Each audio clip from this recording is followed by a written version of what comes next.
வணக்கம்.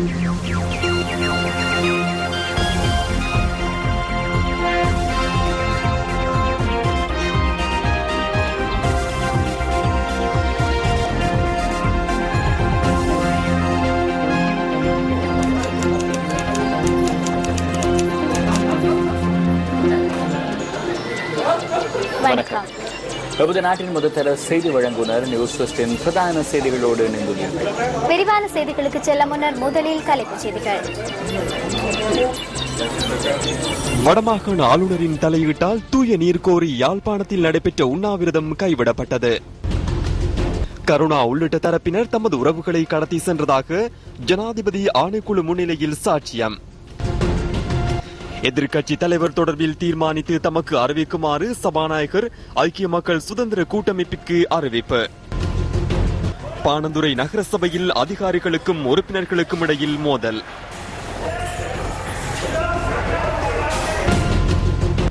இன்னுயிர் நீத்து அஸ்கிரிய மகாநாயக்க தேரரின் பூதவுடல் இன்று இலங்கைக்கு கொண்டுவரப்பட உள்ளது. அம்பாறை மாவட்டத்திற்கான காணாமல் போனோரை கண்டுபிடிக்கும் ஜனாதிபதி ஆணைக்குழுவின் 3ஆம் நாள் அமர்வு இன்று ஆலையடி வேம்பில் இடம்பெற்றது. ஆலையடி வேம்பு பிரதேச செயலகத்தில் நடைபெற்ற அமர்வின் போது சாட்சியம் அளிப்பதற்கு 97 பேருக்கு அழைப்பு விடுக்கப்பட்டிருந்தது. இதன்போது 195 பேர் ஆணைக்குழு முன்பாக சாட்சியம் அளித்ததுடன் 188 புதிய முறைப்பாடுகள் பதிவாகியுள்ளன. இதேவேளை நாளைய தினமும் ஆலையடிவேம்பு பிரதேச செயலகத்தில் சாட்சியங்கள் பதிவு செய்யப்பட உள்ளதாக தெரிவிக்கப்படுகின்றது. அந்த வழியா வந்த ராணுவம் அந்த சேர்ச்சுக்குள்ள நிறைய பேர் இருக்கிறத கண்டு அவங்கள அப்படியே ரவுண்ட் அப் பண்ணிட்டாங்க. அப்ப அங்க இருந்ததுல சாதாரணமா எங்கட மகன் அங்க இருந்ததுல சின்னால எங்கட மகன் அப்ப கொஞ்சம் பேரை அங்க இருந்து பிடிச்சிட்டாங்க. இளம் பிள்ளைகளை நிறைய பேரை சேர்த்து பிடிச்சிட்டாங்க. அந்த நேரம் பிடிப்பட்டவங்களோட மொத்த கணக்கு தெரியாது. ஆனால் அதில் பிடிப்பட்டவங்கள விடுபட்டவங்க போக 9 பேரை கொண்டு போயிட்டாங்க. ஆக மொத்தமாக 37 பேர் அண்டைய தினம் இராணுவத்தால் பிடிக்கப்பட்டவங்க. நாங்களும் எல்லா இடத்துலையும் தேடினோம். அப்போ அந்த நேரத்துக்கு அந்த சேர்ச்சில் எங்களோட ஃபாதருக்கு நல்லா தெரியும் இவங்களெல்லாம் பிடிச்சது. அவர் கேட்கக்குள்ள இவங்க விட மாட்டேன்ட்டாங்க யாரும். அதுக்கு பிறகு முதலாங்குறிச்சியில் ஒரு பள்ளிக்கூடத்தில் வந்து அவங்கள வச்சுருந்தவங்க. அதுக்கு அந்த ஸ்கூல்ல இருந்த பிறகு இவங்களை கல்முனை வழியாக கொண்டு போனதா கேள்விப்பட்டமே ஒழிய அதுக்கு பிறகு அந்த 37 பத்தி எந்த விவரமும் எங்களுக்கு தெரியாது. 7 மாதம் 2005 தகப்பனார் பொன்னார்வையிலிருந்து திருக்கோயிலின் சொந்த கிராமத்துக்கு வந்து கொண்டிருந்தவர். இன்னும் ஒருத்தர் அவரோட வந்திருந்தவர். அவருடைய பேர் கௌசல், முன்னாள் விடுதலை உறுப்பினர். அவருடன் வந்து கொண்டிருந்த சம்பவம் நடந்தது சமாதான காலம். அப்படியே வந்து கொண்டிருந்த வேளையில வழியிலே அவரை மறைத்து அவரை துப்பாக்கிச்சூடு நடந்தது. இந்த துப்பாக்கிச்சூட்டை நடத்தியவர்கள் பிள்ளையானம் கருணாவுடைய போஸ்டியும் பிள்ளையானம் தான். இந்த இளைய பாரதி தான் இந்த சூட்டை நடத்தினவர்கள். அவர் என்ன தகப்பனார் அடுத்த ஆஸ்பத்திரிக்கு உடனே எடுத்து செல்லப்பட்டிருந்தார். அங்கே வைத்தியசாலையிலே தன்னுடைய வாக்குமூலங்கள் எல்லாத்தையும் அளித்திருந்தார். ஆனால் இன்று வரைக்கும் அப்படி இருந்தும் கூட அவருடைய வாக்குமூலம் அளித்திருந்தும் கூட இன்று வரைக்கும் எந்த விதமான தொடர் நடவடிக்கைகள் எடுத்து எனக்கு நீதி வழங்கப்படவில்லை என்பதை அவருடைய மகனாகிய நான் குற்றஞ்சாட்டுகின்றேன். 8:30 மணி அளவில் மனோ என்பவர் ஆயுதத்தோட வந்து மோட்டர் பைக்கில் கேட்டவர். அவர் இல்லைன்ற போது அப்போ என்ன கொண்டு போய் மார்க்கெட்டுக்கு விட்டுட்டு வான்னு சொல்லி மனோ சொன்னவர் கொண்டு விட்டு அதோட போனவர் இல்லை. இதேவேளை உள்நாட்டு விசாரணை நிராகரித்து சர்வதேச விசாரணை வலியுறுத்தி கவனிருப்பு போராட்டம் பிரதேச செயலகத்துக்கு முன்பாக நடைபெற்றது. ஜனாதிபதி ஆணைக்குழுவில் தமக்கு நம்பிக்கை இல்லை என தெரிவித்த காணாமல் போனோரின் உறவினர்கள் சர்வதேச விசாரணையூடாக தமது உறவுகளை கண்டுபிடிக்க நடவடிக்கை எடுக்க வேண்டும் என வலியுறுத்தினர். சுடுபட்டு செத்துட்டாரு, எனக்கு உதவி செய்வீங்கோ. எவ்வளவு அரசாங்கத்திட்ட கேட்டீங்க. ஒரு அரசாங்கமும் மின்னா செய்யறேன் அண்ணா செய்யறேன் எல்லா அரசாங்கமும் ஏமாத்து தேரிக்கு. ஆனா இனிமேலும் இந்த அரசாங்கம் செய்யும் என்று நான் எதிர்பார்க்கவே இல்லை. எங்களுக்கு இலங்கை அரசாங்கம் எங்களை ஏமாத்தினதுதான் செய்த வேலை. தமிழரை பொறுத்த வரைக்கும் ஏமாத்தினதுதான் இவ்வளவு காலத்துக்கு செய்த வேலை. இந்த புருஷன் விலை 50,000 ரூபாய் தானா? இந்த 50,000 ரூபாய்க்குள்ள இத்தனை வருஷம் நான் இந்த பிள்ளைய ஊட்டியில வச்சு வாழ்றது இவ்வளவு கஷ்டம். எங்களுக்கு இந்த இலங்கை அரசாங்கத்தால இந்த வார ஆணைக்குழுல நம்பிக்கை இல்ல. நாட்டோர் மக்கள் உழைச்சி கல்லுடைச்சி வயலுக்கு போய் அப்படியே நிலையில வர. ஆனா எங்கட கனவு மாதிரி இருந்திருக்க நாங்க நாள்தோறும் சந்தோஷமாக ஒரு கறிக்கு ஒரு சோத்துக்கு எங்களுக்கு உணவு அண்டை கொண்டு சேர்ப்பான். இதுவரை எங்கட கணவனு இல்ல. ஆனா இப்பத்த அரசாங்கம் எங்களுக்கு ஒரு முடிவு சொல்லி தீரணும். ஒன்று இருக்காண்டு இல்ல முடிவு சொல்லணும். மனித உரிமைகளை மறுப்பது மனித குலத்திற்கு விடப்பட்ட சவால் என்று கூறியுள்ளார் கருப்பின விடுதலைக்கு போராடிய நெல்சன் மண்டேலா. ஆனால் தன் கண் முன்னே கணவனை கடத்தி மறுநாள் பிணமாக கண்ட ஒரு நாட்டின் பிரஜைக்கு 6 ஆண்டுகளாகியும் நீதி கிடைக்காதது மனித மாண்பிற்கே விடப்பட்ட சவாலாகும். அம்பாறை மாவட்டம் பாண்டிருப்பை சேர்ந்தவரே பிரேமாவதி. 1989 ஆண்டு ஜனவரி மாதம் 20 நள்ளிரவில் பிரேமாவதியின் வீட்டுக்கு வந்து ஆயுதமேந்திய குழுவினர் அவரின் கணவரை கடத்தி சென்றனர். அன்றைய தினம் தனது கணவரை கண்டுபிடித்து தருமாறு அவர் பல்வேறு தரப்பினரிடமும் மன்றாடினார். எனினும் எவருமே அவருக்கு உதவாத நிலையில் அடுத்த நாள் பாண்டிருப்பு பிரதேசத்திலிருந்து அவரின் கணவரின் சடலம் கண்டெடுக்கப்பட்டது. தனது 27வது வயதில் கணவனை இழந்த பிரேமாவதி சாப்பாட்டு கடை வைத்து அதில் வரும் சிறு தொகையின் மூலமாக தனது 3 பிள்ளைகளையும் காப்பாற்றி வருகின்றார். 2 பிள்ளைகளை தனது உழைப்பால் திருமணம் செய்து வைத்துள்ள பிரேமாவதி தனது மன வளர்ச்சி குன்றிய 2வது மகனுடன் எந்தவித அடிப்படை வசதிகளுமற்ற தகர குடிசையில் வாழ்ந்து வருகின்றார். ஒரு நள்ளிரவு எனது கணவரை தேடி வீட்டிற்கு வந்தார்கள். அவர் களுவாஞ்சூடியில் கூலி வேலை செய்தவர். தேடி வந்தவுடன் ஒரு 12 மணி இருக்கும். நான் நிதிரையில் இருக்கும் போது எனது கணவரை கூட்டிக் கொண்டு சென்று, யார் கூட்டிக் கொண்டு போனது என்று எனக்கு தெரியாது. சரியான கஷ்டத்துக்கு மத்தியில் நான் எவ்வளோ கஷ்டப்பட்டு என்னுடைய பிள்ளைகளை வளர்த்து 3 பேரையும் வளர்த்து இப்போதும் அப்படியான வறுமை நிலையில் இருப்பதற்கு இடமில்லை. ஒழுங்காக சாப்பிடுவதற்கு சாப்பாடு இல்லை, இருப்பதற்கு வீடு இல்லை. கல்முனையில் காணாமற் போனோர் தொடர்பான முறைப்பாடுகளை விசாரணை செய்யும் ஜனாதிபதி ஆணைக்குழுவின் அமர்வில் பிரேமாவதி நேற்றைய தினம் சாட்சியம் அளித்திருந்தார். இள வயதில் கணவனை இழந்து வடக்கு கிழக்கில் வாழ்ந்து கொண்டிருக்கும் பல பிரேமாவதிகள் பல ஆண்டுகளாக நீதி கேட்டு போராடி வருகின்றனர். இவர்களுக்கான முடிவு காலம் எப்போது ஏற்படும் என்பது இன்னும் கேள்விக்குறியாகவே உள்ளது. சொந்த இடங்களில் மீள குடியேற்றுமாறு வலியுறுத்தி வவுனியா மாவட்ட செயலகத்திற்கு முன்பாக மக்கள் இன்று ஆர்ப்பாட்டம் நடத்தியுள்ளனர். சிதம்பரபுரம் நலன்புரி முகாமில் வசித்து வரும் மக்களே இந்த ஆர்ப்பாட்டத்தை முன்னெடுத்தனர். பிரதேச செயலகத்திற்கு முன்பாக கூடிய ஆர்ப்பாட்டக்காரர்கள் அங்கிருந்து ஊர்வலமாக மாவட்ட செயலகம் வரை சென்றனர். ஆர்ப்பாட்டக்காரர்களை சமரசம் செய்ய போலீசார் முயற்சித்ததுடன் அரசு அதிபரிடம் மகஜர் ஒன்றை கையளிக்க வேண்டும் என ஆர்ப்பாட்டக்காரர்கள் கோரிக்கை விடுத்தனர். முகாமிலிருந்து வந்திருக்கிறோம். 20 வருஷ காலமா அங்கே இருக்கிறோம். எங்களுக்கு ஒரு அடிப்படை வசதி ஒன்றுமே இல்லை, இதுவரை இல்லை. தார் சீட்ல இருந்தாங்க, மழை வெஞ்சிச்சுன்னா அங்க ஒழுகுற நிலைமையில இருக்கு. தண்ணி வசதியோ ஒன்றுமே இல்லை. ஜிஏட்ட வந்தாங்க, அவங்க உள்ள கூட எடுக்கிறாங்கல்ல, எங்களை வாசல்ல இருந்து நிறுத்தி வச்சுக்காங்க. உள்ள வந்து என்ன பிரச்சனைன்னு கேட்கலாம். அங்கே பிரச்சனையை கேட்டுட்டு என்ன பிரச்சனை எங்களுக்கு ஒரு நல்ல முடிவு சொல்லலாம். அது கூட ஒரு தரம் ஒன்றும் சொல்றாங்க இல்ல. அடிப்படை முகாமுக்கு அடிப்படை வசதி ஒன்றுமே இல்லை. ஒரு தண்ணி குடிப்பா ஒரு உதவி இல்லாம தான் மக்களை பிள்ளைங்களை நாங்க வந்து இருந்துகிட்டு வாழ்றோம். எங்களுக்கு இப்பயாவது ஒரு உதவி கிடைக்கும் தான் வந்தோம். ஆனா எங்களை யாருமே கண்டுக்கிறாங்க இல்ல. இதுக்கு என்ன ஒரு முடிவுன்னு தான் நாங்க இப்ப கேட்கிறோம். அங்க வந்து 15 வருஷமா இருக்கும். இதுவரை எங்களுக்கு ஒரு உதவியும் இல்ல, வீடு இல்ல, காணி இல்ல. நாங்க இருக்கிற இடத்துல எங்களுக்கு காணி தான் வேணும், வீடு கட்டி தரணும். இதை செஞ்சுதானே இதுவரைக்கும் ஏமாத்திக்கிட்டு இருக்காங்க. இதுவரைக்கும் செஞ்சு கொடுத்த பாடல. எங்களுக்கு கூடிய விரைவில் எங்களுக்கு காணி வீடு செஞ்சு தரணும். இதனையடுத்து மாவட்ட செயலகத்திற்குள் செல்வதற்கு 5 மாத்திரமே அனுமதி வழங்கப்பட்டது. பின்னர் ஆர்ப்பாட்டக்காரர்களினால் கோரிக்கைகள் அடங்கிய மகஜர் ஒன்றும் வவுனியா மாவட்ட செயலாளரிடம் கையளிக்கப்பட்டது. நிலமற்றவர்களாகவும் முகாம்களுக்குள் முடக்கப்பட்டவர்களாகவும் வாழ்நாளை கழிக்கின்றனர் வவுனியா சிதம்பரபுரம் பகுதி மக்கள். தாமும் அனைத்து இளைஞர்கள் போல வீடு திரும்புவோம் என்ற ஏக்கத்தில் அவர்கள் காத்திருக்கின்றனர். வடக்கில் யுத்தம் இடம்பெற்ற சந்தர்ப்பத்தில் வெளியேற்றப்பட்ட மக்களில் ஒரு சாரார் மீள்குடியேற்றப்பட்டுள்ள போதிலும் ஏனையோரின் நிலை மாறுபட்டது. வவுனியாவில் யுத்தத்தால் பாதிக்கப்பட்ட மக்களை மீள்குடியேற்றுவதற்காக 1990 ஆண்டு வவுனியா ஆசிக்குளம் கிராம அலுவலர் பிரிவில் சிதம்பரபுரம் முகாம் அமைக்கப்பட்டது. குடியேற்றப்பட்டு பல வருடங்கள் கடந்துள்ள போதிலும் சுமார் 150 குடும்பங்கள் காணியற்றவர்களாக தற்காலிக முகாம்களில் தங்கியுள்ளனர். டாய்லெட் பிரச்சனை அது பெரிய பிரச்சனையா இருக்குது. வீடு வசதி இல்லை. மலைக்கெல்லாம் நாங்கள் சேர்ச்சில தான் போயிருந்தோம். நாங்கள் பிள்ளைகளை கொண்டு வச்சுட்டு சின்ன பிள்ளைகள்னு சொல்லி எங்களால் இருக்கலாம் இந்த முகாம்னு சொல்லி கெதியா எங்களை ஒரு காணி கொடுத்து எங்களை மீள் குடியேற்றம் செய்யணும் சொல்லி எதிர்பார்க்கிறோம். சிதம்பரபுரம் அகதி முகாம்னு இல்லைன்னு சொல்றாங்க. அகதியாத்தான் 260 குடும்பமும் இங்க வாழ்ந்து கொண்டிருக்குது. வீடு வாசல் இல்லை, எல்லாம் இடிஞ்சு தான் கிடக்குது. எங்களுக்கு தண்ணி வசதி இல்ல, டாய்லெட் வசதி இல்ல, எல்லாம் சின்ன பிள்ளைகளை வச்சுட்டு கஷ்டப்படுறோம்.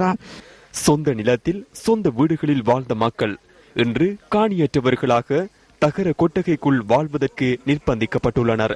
எனக்கு வரைக்கும் இங்க 4 வயசு, இப்ப எனக்கு வயசு 27, 22 வருஷமா நாங்க இந்த முகாமில தான் இருக்கிறோம். எங்களுக்கு இங்க எத்தனையோ அரசாங்கம் நிறுவனங்கள் எல்லாம் உதவி செய்யறேன், வீட்டு திட்டம் தாரம்னு சொல்லி ஒன்றுமே தர இல்ல. காணிதாரம் பண்ணுவாங்க, பிறகு கொஞ்ச நாள் சொல்லுவாங்க வேற எங்கேயாச்சும் காணிதாரம் அப்படின்னுவாங்க, அதையும் தர மாட்டாங்க.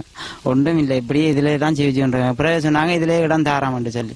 இன்னும் சரி எப்படிதான் இருக்கிறோம் இருந்து கொண்டே இருக்கிறோம், இதுல இருந்து கொண்டு இருக்கிறோம். அடிப்படை வசதிகளற்ற நிலையில் தற்காலிக கூடாரங்களில் இன்னல்படும் இந்த மக்கள் தொடர்பில் அதிகாரிகளும் அரசியல்வாதிகளும் பாராமுகமாக செயற்படுவது கவலைக்குரியது.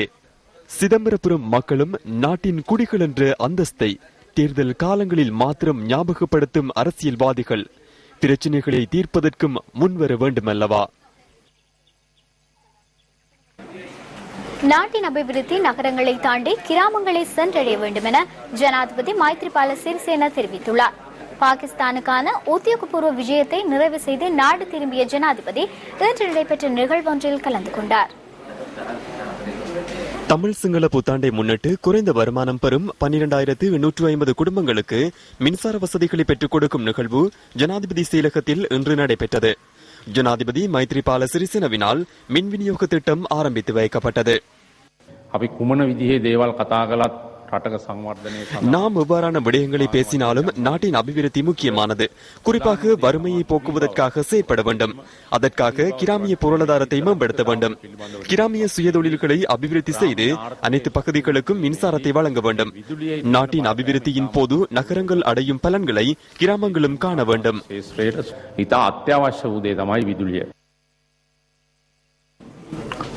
இன்னுயிர் நீத்த அஸ்கிரிய பீடத்தின் மகாநாயக தேரர் ஒடுகம ஸ்ரீ புத்தரகிரி தேரரின் பூதவுடல் இன்றிரவு நாட்டிற்கு கொண்டுவரப்பட உள்ளது. அன்னாரின் இறுதிக்கிரியைகள் எதிர்வரும் ஞாயிற்றுக்கிழமை பூரண அரச மரியாதையுடன் கண்டியில் நடைபெற உள்ளன.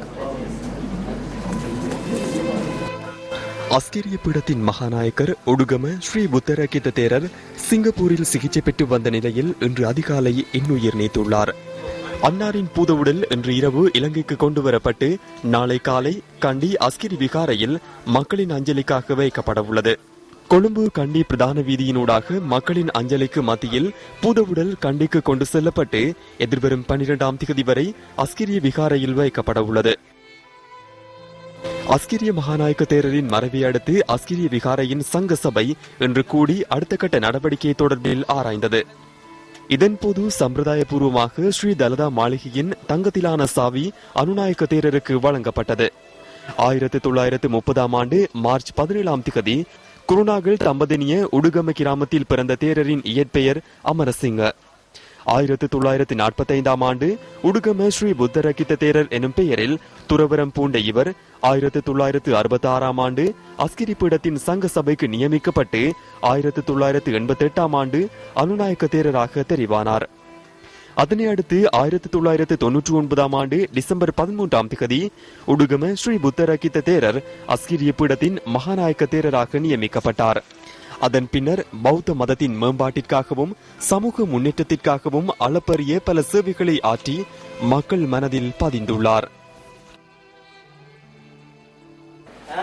தூய நீரை கோரி யாழ்ப்பாணத்தில் முன்னெடுக்கப்பட்ட உண்ணாவிரத போராட்டம் வடமாகாண ஆளுநரின் உறுதிமொழியை அடுத்து இன்று முடிவுக்கு கொண்டு வரப்பட்டது.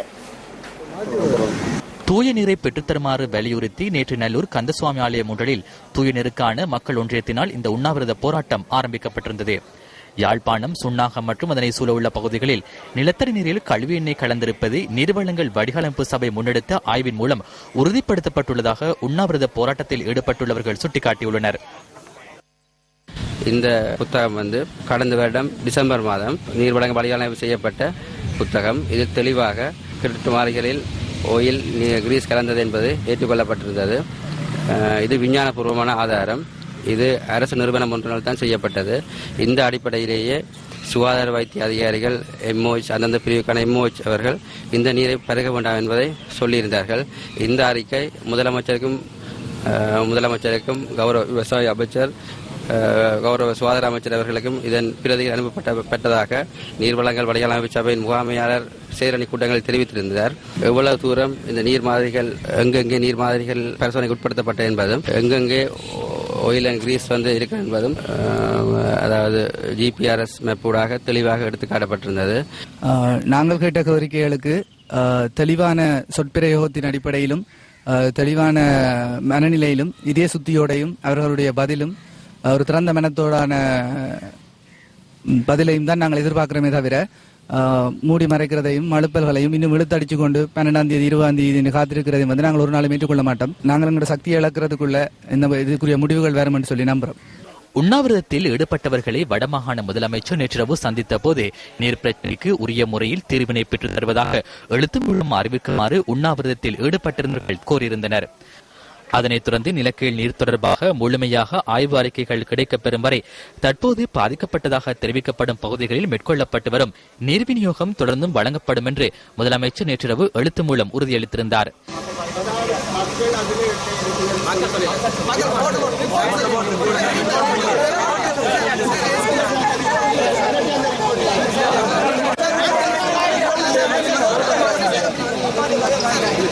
தண்ணியில மாசு இருக்க குடிக்க வேண்டாம் சொல்லி தண்ணி சப்ளை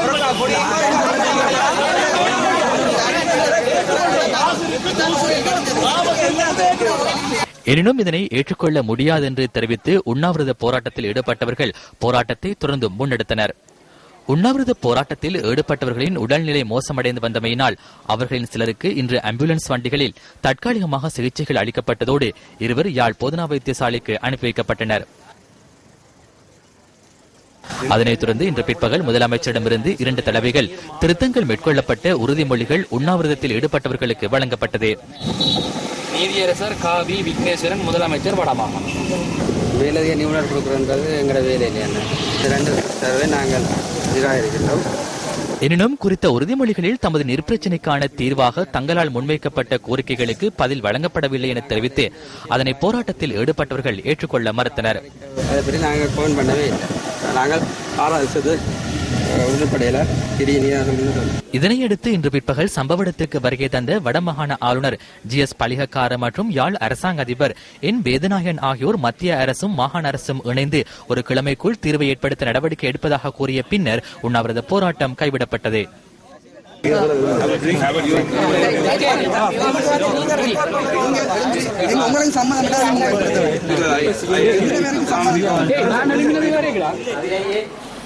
இதேவேளை சுன்னாகம் மற்றும் அதனை சூழவுள்ள பகுதிகளில் உள்ள நிலக்கீழ் நீரில் கழிவு எண்ணெய் கலக்கப்படவில்லை என நிபுணர் குழுவின் அறிக்கை தெரிவிப்பதாக வடமாகாண விவசாய அமைச்சர் தெரிவித்திருந்தார். விழிப்புணர்வு என்ற பெயரில் சிலர் கிணற்று நீரில் மிதக்கும் கல்சிய வெண்பொடி படிவுகள் மற்றும் தூசி படலத்தையும் கூட எண்ணெய் மாசு என அப்பாவி பொதுமக்களை சந்தேகம் கொள்ள வைத்துள்ளனர். அவர்கள் கிணற்று நீரை அருந்த விடாது தடுத்தும் வருகின்றனர். இவர்களுக்கான நீர் விநியோகமும் பெரும் பணச்செலவின் மத்தியிலும் மேற்கொள்ளப்பட்டே வருகின்றது. நிபுணர் குழுவின் ஆய்வில் வெளிப்படைத்தன்மை இல்லை என்றும் ஆய்வு முடிவுகளில் திருப்தி இல்லை என்றும் வடக்கு மாகாண சபையினராகிய நாங்கள் ஆய்வின் முடிவுகளை இருட்டடிப்பு செய்கின்றோம் எனவும் பரப்புரை செய்யப்படுகின்றது. தெல்லிப்படையில் நீர் மாதிரிகளை பரிசோதித்ததில் எந்த ஒரு மாதிரியிலும் எண்ணெய் இருப்பது கண்டறியப்படவில்லை. கோப்பாயில் எண்ணெய் இருப்பதாக சந்தேகித்த 20 கிணறுகளில் 15 கிணறுகளில் எண்ணெய் மாசு இருக்கவில்லை. எனினும் இது குறித்து கருத்து தெரிவித்த வடமாகாண சபையின் தமிழ் தேசிய கூட்டமைப்பு உறுப்பினர் K சயந்தன் குறித்த அறிக்கை ஒரு நிறுவனம் தன்னிச்சையாக மேற்கொண்ட ஆய்வு என குறிப்பிட்டுள்ளார். வேறொரு குழுவினர் அவர்கள் என்ன அடிப்படையில் அந்த பரிசோதனைகளை செய்கின்றார்கள் என்ற ஒரு முகாந்திரமும் இல்லாமல் இந்த நிறுவனம் இத்தகைய ஆய்வை செய்வதற்கு யார் ஏற்பாடு செய்தார்கள்? அவர்கள் இந்த பிரச்சனையை கையாளுகின்ற சம்பிரதாயபூர்வமான அல்ல முறைப்படியான அமைப்பாகிய இந்த மாகாண அமைச்சுக்களையோ அல்லது மாகாண அமைச்சுக்களால் விசேடமாக ஏற்படுத்தப்பட்ட இந்த தூய நீருக்கான செயலணியையோ தொடர்பு கொள்ளாமல் தன்னிச்சையாக எங்கள் பிரதேசத்திற்குள் வந்து இந்த ஆய்வை செய்ததன் நோக்கம் என்ன? எண்ணெய் கசிவு இடம்பெறும் இடங்களை அடையாளம் கண்டு அவற்றை நிறுத்துவது மாத்திரமே இதற்கு தீர்வு என பேராசிரியர் ஐவன் சில்வா தெரிவித்துள்ளார். මේට හේතුව මේකට විශේෂ ප්‍රධාන හේතුවක් වෙන්න පුළුවන්. සාමාන්‍යයෙන් තෙල් වර්ග කියන්නේ අපරිසුදු තෙල් වර්ග ඇති වෙන්න පුළුවන්. தொழிற்சாலைகள் இருந்து வெளியேறுகின்ற கழிவுகளின் ஊடாகவே எண்ணெய் வகைகள் மண்ணுடனும் நீருடனும் கலக்க முடியும். யாழ்ப்பாணத்துள்ள பிரதான மின் நிலையம் ஒன்றிலிருந்து இந்த எண்ணெய் வகை கசிவதாக தெரிவிக்கப்படுகின்றது. இவ்வாறான ஒரு சந்தர்ப்பத்தில் கசிவு ஏற்பட்டு நீருடன் கலந்த எண்ணெயை அகற்றுவது இலகுவான விடயம் அல்ல. அதற்கு ஒரே ஒரு தீர்வுதான் காணப்படுகின்றது. அதாவது எண்ணெய் கசிவு ஏற்பட்டுள்ள இடத்தை அடையாளம் கண்டு நிறுத்த வேண்டும். யாழ்ப்பாண மக்களின் நீர் தேவை நிலக்கீழ் நீரின் ஊடாகவே பூர்த்தி செய்யப்படுகின்றது. அவர்கள் குடிநீர் மற்றும் விவசாய நடவடிக்கைகளுக்கு நிலக்கீழ் நீர் மாத்திரமே பயன்படுத்தப்படுகின்றது. அதனால் யாழ் மக்களுக்கு இதை தவிர வேறு ஒரு மாற்று திட்டங்களும் இல்லை. எனவே நிலக்கீழ் நீரின் தூய தன்மையை உறுதி செய்து கொள்ள வேண்டும். වෙන විකල්පයක් මේ අපනේ වැසියන්ට නැහැ. ඒ නිසා ඒ භූගත ජලයේ පිරිසිදුකම செய்திகள் தொடர்கின்றன. பானந்துறை நகரசபையின் உறுப்பினர்களுக்கும் அதிகாரிகளுக்கும் இடையில் இடம்பெற்ற மோதலில் 3 காயமடைந்துள்ளனர். சம்பவம் தொடர்பில் நிர்வாக அதிகாரி ஒருவர் கைது செய்யப்பட்டுள்ளதாக போலீசார் கூறினர். பானந்துறை நகரசபையின் செயலாளரை நீக்குவதற்காக நகரசபையின் யோசனை ஒன்று முன்வைக்கப்பட்டமை இந்த மோதலுக்கு காரணமானது. செயலாளரை நீக்குவதற்கு நகரசபையின் அதிகாரிகள் எதிர்ப்பு தெரிவித்ததாக எமது செய்தியாளர் கூறினார். அந்த யோசனைக்கு பானந்துறை நகரசபையின் எதிர்க்கட்சி உறுப்பினர்களும் எதிர்ப்பு தெரிவித்து இன்று சபையை புறக்கணித்தனர்.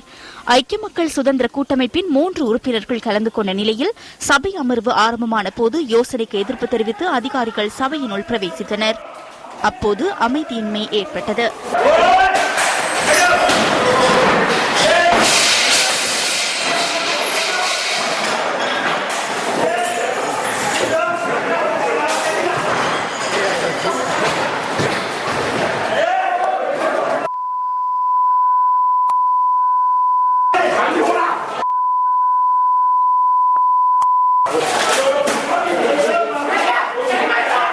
சம்பவத்தில் காயமடைந்த நகரசபையின் உறுப்பினர் களுத்துறை வைத்தியசாலையிலும் 2 அதிகாரிகள் பானந்துறை வைத்தியசாலையிலும் அனுமதிக்கப்பட்டுள்ளனர். இரத்தினபுரி கிளிமலை பகுதியில் உள்ள சுரங்கம் ஒன்றிற்குள் சிக்குண்ட 4 உயிரிழந்துள்ளனர். சுரங்கத்தினுள் சிக்கிய ஒருவர் மீட்கப்பட்டு இரத்தினபுரி வைத்தியசாலையில் அனுமதிக்கப்பட்டுள்ளதாக போலீஸ் ஊடக பேச்சாளரும் உதவி போலீஸ் அத்தியட்சருமான ருவன் குணசேகர கூறினார். ரத்னக்கல் அகழ்வில் ஈடுபட்டிருந்த சந்தர்ப்பத்தில் இன்று மதியம் இவர்கள் அனர்த்தத்துக்குள்ளாகினதாக அவர் குறிப்பிட்டார்.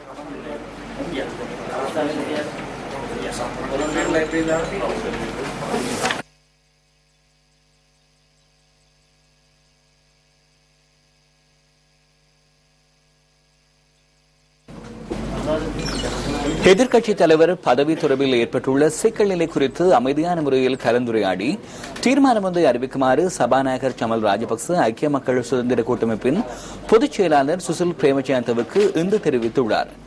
எதிர்க்கட்சித் தலைவர் பதவிக்கு தினேஷ் குணவர்தனவை நியமிக்குமாறு பாராளுமன்ற உறுப்பினர் குமார வெல்கம கோரிக்கை விடுத்ததை தொடர்ந்து சபையில் ஏற்பட்ட அமளி துமளியின் போது சபாநாயகர் இதனை கூறியுள்ளார்.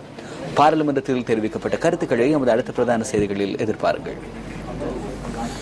இதேவேளை தினேஷ் குணவர்தனவை எதிர்க்கட்சித் தலைவராக நியமிக்குமாறு வலியுறுத்தி 60 பேரின் கையொப்பத்துடன் சபாநாயகரிடம் சத்திய கடதாசி கையளித்துள்ளதாக ஐக்கிய மக்கள் சுதந்திர கூட்டமைப்பின் பாராளுமன்ற உறுப்பினர்கள் சிலர் தெரிவித்தனர். கொழும்பில் இன்று நடைபெற்ற ஊடக சந்திப்பில் அவர்கள் இதனை கூறினர். தினேஷ் குணவர்தன, டலஸ் அழகப்பெரும, பந்துல குணவர்தன, குமார வெல்கம உள்ளிட்ட பாராளுமன்ற உறுப்பினர்கள் இதில் கலந்து கொண்டிருந்தனர்.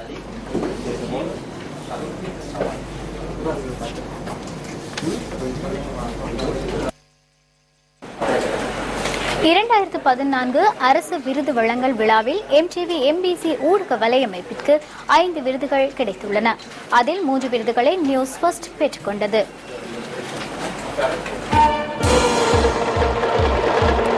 வருடாந்தம் நடைபெறும் அரசு தொலைக்காட்சி விருது வழங்கல் விழா கலாசார ராஜாங்க அமைச்சர் நந்திமித்ர ஏக்கநாயக்க தலைமையில் கொழும்பு பண்டார்நாயக்க மாநாட்டு மண்டபத்தில் நேற்று நடைபெற்றது.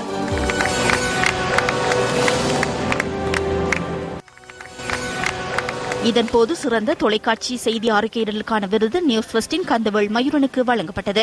வடபகுதி போரினால் பாதிக்கப்பட்ட ஒரு குடும்பம் தொடர்பான அவரது செய்தி தொகுப்பிற்காகவே இந்த விருது வழங்கப்பட்டது. நியூஸ் ஃபர்ஸ்டின் ரஷ்மின் ரணசிங்கவின் தயாரிப்பிலான சித்திஜய நிகழ்ச்சி சிறந்த நேர்காணல் நிகழ்ச்சிக்கான விருதை தன்வசப்படுத்தியது. இதனை தவிர சிறந்த ஆங்கில மொழி செய்தி வாசிப்பாளருக்கான விருது நியூஸ் ஃபர்ஸ்டின் மஹினா போங்சோவிற்கு கிடைத்துள்ளது. சிறந்த தமிழ் இசை நிகழ்ச்சிக்கான விருது சக்தி தொலைக்காட்சியின் சக்தி சூப்பர் ஸ்டாருக்கு வழங்கப்பட்டது. சிறந்த அரங்க அமைப்பிற்கான விருது சிரச டிவியின் சிரச சூப்பர் ஸ்டார் நிகழ்ச்சிக்காக மேடைகளை வடிவமைத்த சிசில் ரத்நாயக்கவிற்கு வழங்கப்பட்டது.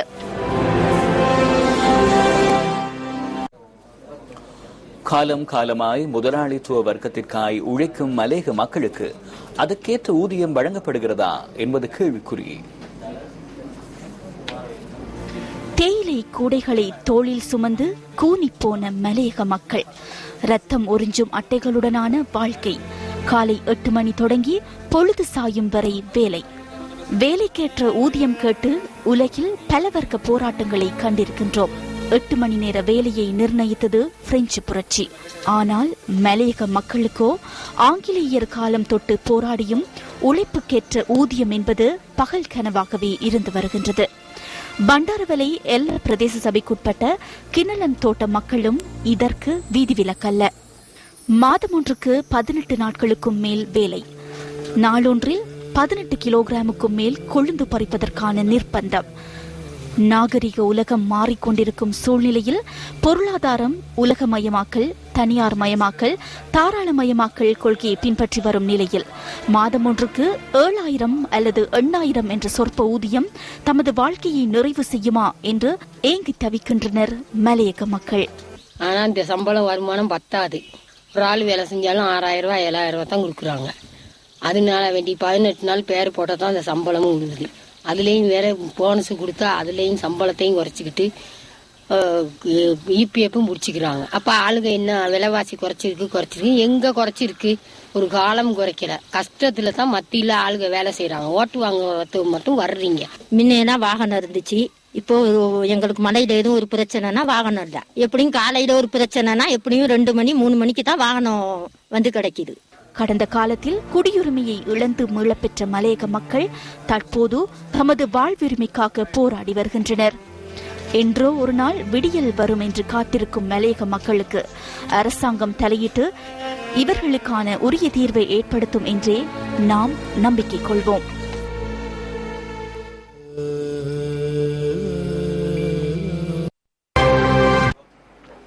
சர்வதேச சந்தையில் மசகு எண்ணெய் ஒரு பீப்பாயின் விலை $58 வரை வீழ்ச்சி கண்டுள்ளது. கடந்த மாதம் சவுதி அரேபியா அதிகளவு மசகு எண்ணெயை உற்பத்தி செய்துள்ளதாக தெரிவிக்கப்பட்டுள்ள நிலையில் இந்த விலை வீழ்ச்சி பதிவாகியுள்ளது. ஹெவன்கார்ட் சம்பவம் தொடர்பில் 3 முறைகளில் சட்ட ரீதியான நடவடிக்கை எடுக்க முடியும் என மக்கள் விடுதலை முன்னணியின் தலைவர் அனுரகுமார் திசாநாயக்க சிரேஷ்ட ஊடகவியலாளர் ஜே ஸ்ரீரங்கா தொகுத்து வழங்கும் மின்னல் நிகழ்ச்சியில் கலந்து கொண்ட போது சுட்டிக்காட்டினார். பயங்கரவாத தடை சட்டம், துப்பாக்கி கட்டளை சட்டம், வெடிபொருள் தொடர்பான சட்டத்தின் பிரகாரம் அவன்கார்ட் சம்பவம் தொடர்பில் நடவடிக்கை எடுக்க முடியும் என அனுரகுமார் திசாநாயக்க குறிப்பிட்டார். கட்டு துப்பாக்கி கிடைத்தாலும் துப்பாக்கி கட்டளை சட்டத்தின் கீழ் பதிவு செய்கின்றார்கள். நாடொன்றை கைப்பற்றும் அளவு ஆயுதம் இருக்கின்றது. இங்கு சட்டம் நடைமுறையில் இல்லை. இவற்றை நடைமுறைப்படுத்தலாம்.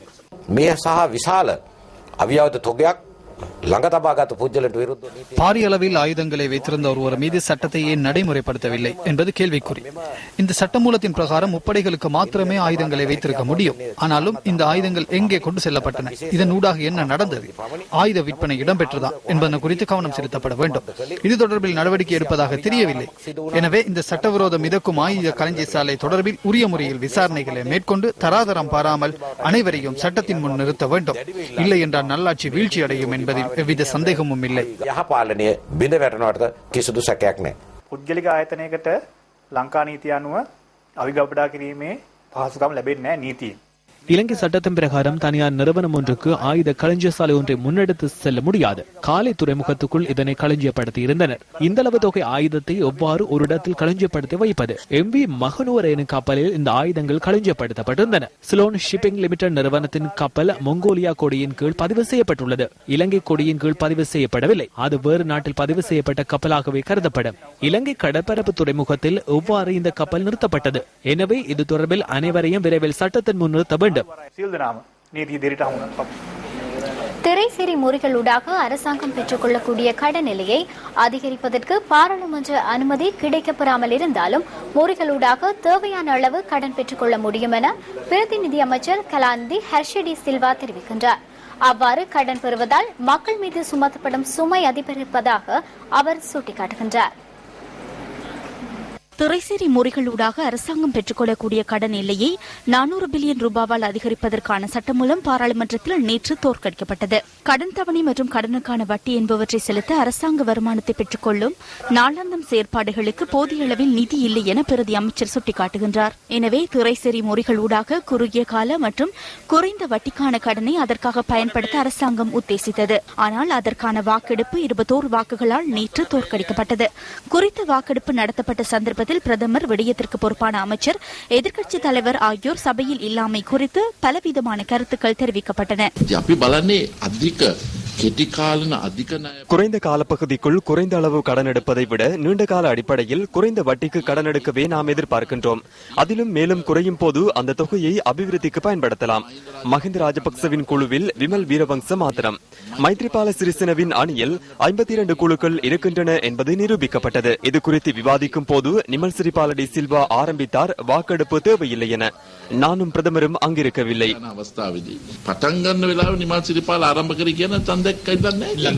கிராமங்களில் உள்ள நலன்புரி சங்கங்கள் வருடத்திற்கான தொகையை 15 அல்லது 20 லட்சம் என்று அதிகரித்தாலும் ஓரிரு நிகழ்விற்கான தொகையில் 5000 ரூபாய் அதிகரித்து கொடுப்பதற்கு மத்திய குழுவின் அனுமதியை பெற வேண்டும். இவர்கள் மேற்கொண்ட திருட்டு ஊழல் என்பவற்றை மறைப்பதற்கு தான் திரைசேரி முறைகள் தொடர்பான சட்டமூலத்திற்கு இவ்வாறு செய்தார்கள். அவர்கள் செய்த வீண் விரயம் பாவங்களை இல்லாது செய்யவே இந்த சட்டமூலத்தை சமர்ப்பித்தோம். ஜனவரி 8ஆம் தேதி மைத்ரிபால சிறிசேன இந்த நாட்டை பொறுப்பேற்கும் போது தனிப்பட்ட ரீதியில் தீர்க்க வேண்டிய பல பிரச்சனைகள் காணப்பட்டன. ஊழல், மோசடி உள்ளிட்ட சில திருட்டுக்களை சரி செய்வதற்காகவே நான் கொண்டு வந்த திரைசேரி முறைகள் சட்டமூலத்தினை இவ்வாறு செய்தனர். அவர்கள் செய்த அழிவிற்காகவே நாம் இதனை முன்வைத்தோம், வேறு எதற்காகவும் இல்லை. 400 மில்லியன் ரூபாய் பெறுமதியான திரைசேரி முறைக்காக நிதியமைச்சு சட்டமூலம் ஒன்றை கொண்டு வந்தது. அதற்கு வாக்களிக்க 70 பேர் இருந்த போதிலும் எதிர்க்கட்சியினரும் உள்ளனர். தமிழ் தேசிய கூட்டமைப்பும் உள்ளது. அரசாங்கத்துடன் இருந்தாலும் தனியாக இயங்கும் அமைப்புகள் உள்ளன. அவற்றை சேர்த்தால் 100 வாக்குகளும் வரும். அது எவ்வாறு 31ஆக குறைந்தது என்பதே பாரிய பிரச்சினை. எதிர்க்கட்சி தலைவரின் செயற்பாடு பின்புறமாக வந்து கத்தியால் குத்தியது போன்றது. வாக்களிக்கும் சந்தர்ப்பத்தில் அவர் இருக்கவில்லை. குழு ஒன்றை ஈடுபடுத்தி எதிராக வாக்களித்தனர். அவ்வாறானதொரு கீழ் மட்டத்தில் எதிர்க்கட்சி கீழிறங்கியுள்ளது. ஐக்கிய தேசிய கட்சி அரசாங்கம் இந்த விடயம் தொடர்பான அவர்களின் நிலைப்பாட்டை எமக்கு தெரியப்படுத்தவில்லை. நேற்று பிரதமரும் இல்லை, நிதியமைச்சரும் இல்லை. மற்றது அர்ஜுன மகேந்திரன் தொடர்பான பிரச்சினை இன்னும் நிறைவடையவில்லை. ஐக்கிய தேசிய கட்சி அறிவித்த, மக்கள் விடுதலை முன்னணி அறிவித்த, இந்த அனைவரும் தெரிவித்த விடயங்களுக்கு நபர்களை பலவந்தமாக இழுத்து சென்று செயற்படுத்துவதற்கு ஆதரவு வழங்குவது தொடர்பில் உறுப்பினர்களுக்கு பிரச்சினை உள்ளது. இலங்கை கிரிக்கெட் தெரிவுக்குழு தலைவராக முன்னாள் டெஸ்ட் வீரரான கபில விஜயகுணவர்தன நியமிக்கப்பட்டுள்ளார். இங்கு நியமிக்கப்பட்ட 4 பேர் கொண்ட தெரிவுக்குழுவுக்கு விளையாட்டுத்துறை அமைச்சரின் அனுமதி கிடைத்ததாக இலங்கை கிரிக்கெட் நிறுவனம் விடுத்த அறிக்கையில் தெரிவிக்கப்பட்டுள்ளது. சனத் ஜெயசூரிய தலைமையிலான இலங்கை கிரிக்கெட் தெரிவுக்குழு உலகக்கிண்ண தொடருக்கு பின்னர் அந்த பொறுப்பை ராஜினாமா செய்தது. அதற்கமைய இன்று பெயரிடப்பட்ட புதிய தெரிவுக்குழுவுக்கு கபில விஜயகுணவர்தன தலைவராக நியமிக்கப்பட்டார். அமல் டி சில்வா, பிரண்டன் குரூப்பு மற்றும் ஹேமந்த விக்ரமரத்ன ஆகியோர் தெரிவுக்குழுவில் இடம்பெற்றுள்ளனர். மிதவேக பந்து வீச்சாளரான கபில விஜயகுணவர்தன 2 டெஸ்ட் போட்டிகளிலும் 26 சர்வதேச ஒருநாள் போட்டிகளிலும் விளையாடியுள்ளார். பிரண்டன் குரூப்பு 4 டெஸ்ட் போட்டிகளிலும் 54 சர்வதேச ஒருநாள் போட்டிகளிலும் விக்கெட் காப்பாளர் மற்றும் துடுப்பாட்ட வீரராக பிரகாசித்துள்ளார். இடதுகை சுழற்பந்து வீச்சாளரான ஹேமந்த விக்ரமரத்ன 3 சர்வதேச ஒருநாள் போட்டிகளில் பங்கு பற்றியுள்ளார். அடுத்த பிரதான செய்திகளை இரவு 10:45 பாருங்கள். வணக்கம்.